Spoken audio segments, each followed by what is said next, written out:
ऐसे ऐसे फिर लगता है इससे। हाँ, ये इन लोगों का व्यवहार है और चरित्र है जिसको आज पूरे बिहार की और देश की जनता ने देखा।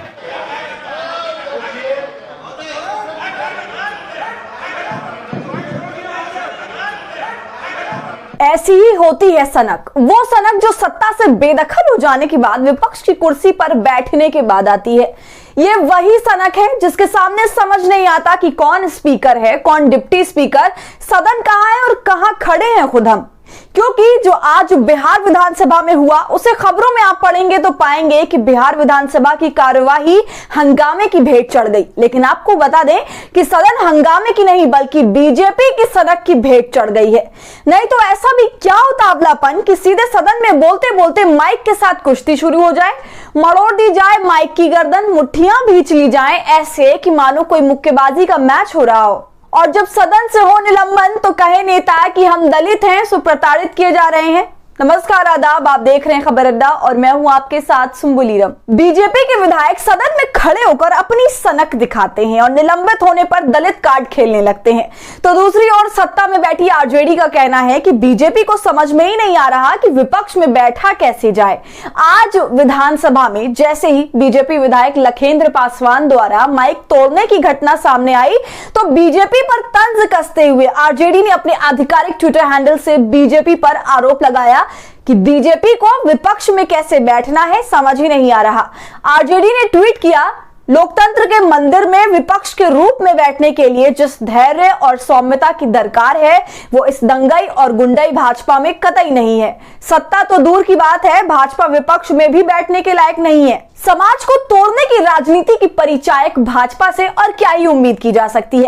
अब बीजेपी गुंडाई कर रही है या दंगई, इसका फैसला आप जनता को ही करना है। लेकिन एक बात तो जरूर है कि अगर आज बिहार विधानसभा में जिस तरह का हंगामा बीजेपी विधायक लखेंद्र पासवान ने किया, अगर वैसा ही आचरण किसी विपक्ष के नेता ने संसद या किसी भी विधानसभा में किया होता जहां बीजेपी सत्ता में है तो आपको भी पता है कि बीजेपी चढ़ बैठती। लेकिन चूंकि बिहार में बीजेपी फिलहाल मजबूर है तो उसे अपने विधायक के इस रौबकारी आचरण और माइक का गर्दन मरोड़ने की घटना के बाद उनका निलंबन लोकतंत्र की हत्या लगने लगी। और यही कारण है कि अपने विधायक के इस असंसदीय व्यवहार के बाद बीजेपी विधायक लखेंद्र पासवान के 2 दिन के निलंबन के विरोध में धरने पर बैठ गई। हम आगे बताएंगे कि किस पूरी घटना पर विधायक लखेंद्र पासवान का क्या कहना है।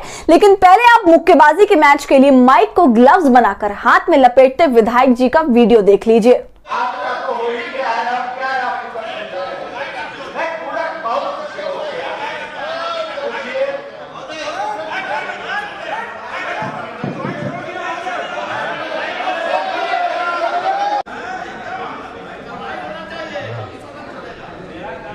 तो अब सुनिए कि विधायक लखेंद्र पासवान का अपने इस व्यवहार पर कहना क्या है। पासवान ने कहा, मैं कार्यवाही में भाग ले रहा था, प्रश्नकाल के दौरान बोलने की मेरी बारी थी और माइक्रोफोन ठीक से काम नहीं कर रहा था। मैंने एडजस्ट करने की कोशिश की लेकिन ये खराब था और अपने आप निकल गया। उन्होंने एक अन्य विधायक पर गाली देने का आरोप लगाते हुए कहा, मेरे खिलाफ अपमानजनक शब्दों का प्रयोग हुआ लेकिन फिर भी मुझे ही दोषी ठहराया गया। एक दलित विधायक को इस तरह परेशान नहीं किया जाना चाहिए। अब इससे 2 सवाल उठते हैं कि अगर मामला इतना ही है तो बीजेपी माइक बंद करा देने का जो आरोप लगा रही है वो क्या मनगढ़ंत है। और दूसरा सवाल ये कि माइक मरोड़कर और माइक्रोफोन को तमाचे मारकर कौन ठीक करने की कोशिश करता है विधायक जी। आखिर अमृत काल के विधायकों से इतनी तो उम्मीद जनता करती ही है कि उसे माइक पकड़ने और उस पर बोलने सही से आए, बजाय इसके कि उसके साथ सदन में ही कुश्ती करने लगे। तो विधायक जी के माइक एडजस्ट करने के तरीके और पूरी बीजेपी पर आरजेडी के तंज, दोनों पर क्या है आपकी राय, हमसे कमेंट सेक्शन में जरूर साझा कीजिए। और हमारी आजाद पत्रकारिता को सपोर्ट करने के लिए थैंक्स का बटन जरूर दबाएं और इससे हमारी हौसला अफजाई करें। साथ ही अगर अब तक आपने खबर अड्डा को यूट्यूब पर सब्सक्राइब नहीं किया है तो इसे अभी कर लीजिए।